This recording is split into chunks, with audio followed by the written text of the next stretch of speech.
ఒకసారట ఒక యవనస్తుడు ఒక యవనస్తురాలకి ఫోన్ చేసి చెప్పాడంట, ఈ రోజంతా నిన్ను గురించి ఆలోచించి ఆలోచించి ఆలోచించి నేను అలసిపోయాను అన్నాడంట.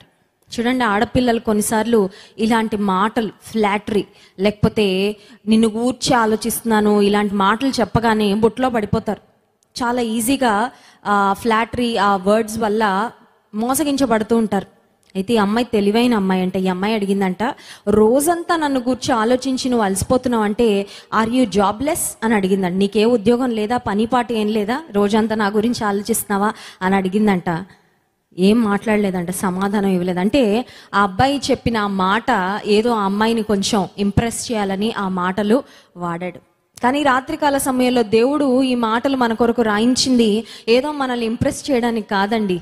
దేవుని వాక్యము సత్యమైనది. Hallelujah. God's word is real.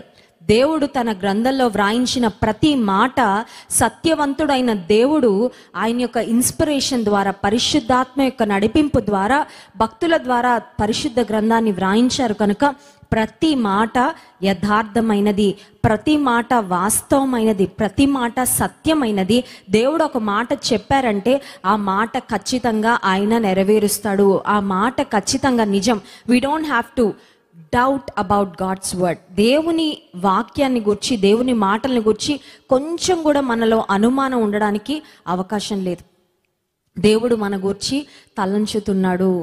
ఒకవేళ ఎవరైనా మనకి ఫోన్ చేసి మిమ్మల్ని గురించి ఇప్పటి వరకు ఆలోచన చేశానండి అంటే, ఒకవేళ మనకు ఒక డౌట్ రావచ్చు, అంటే మంచిగా ఆలోచించారా, చెడ్డగా ఆలోచించారా? ఎలా అయినా ఆలోచించవచ్చు కదా. మీ గురించి ఇప్పటి వరకు చాలాసేపటి నుంచి ఆలోచిస్తున్నానంటే what kind of thought it is? Is it a good thought? Is it a thought with a good intention? Or is it bad thoughts? ఏమన్నా ఉండొచ్చు. కానీ దేవుడు మన గురించి మన కొరకు ఆలోచిస్తున్న ఆలోచనలు శ్రేష్టమైనవంట. చూడండి, ఇర్మియా గ్రంథం 29వ అధ్యాయము 11వ వచనంలో ఒక చక్కని మాట వ్రాయబడింది. Jeremiah chapter 29 verse 11. ఇర్మియా గ్రంథం 29వ అధ్యాయము 11వ వచనం. నేను మిమ్మును గూర్చి ఉద్దేశించిన సంగతులను నేను ఎరుగుదును. రాబోవు కాలమందు మీకు నిరీక్షణ కలుగునట్లుగా అవి సమాధానకరమైన ఉద్దేశములే కానీ హానికరమైనవి కావు. They are not harmful thoughts, they are not evil thoughts. దేవుడు మన గురించి ఉద్దేశిస్తున్న ఉద్దేశాలు హానికరమైనవి కాదు, కానీ శ్రేయస్కరమైనవంట, శుభకరమైనవంట, మనకి మంచి భవిష్యత్తునిచ్చేవంట, నిరీక్షణతో కూడుకున్నవి అని దేవుని వాక్యం సెలవిస్తుంది.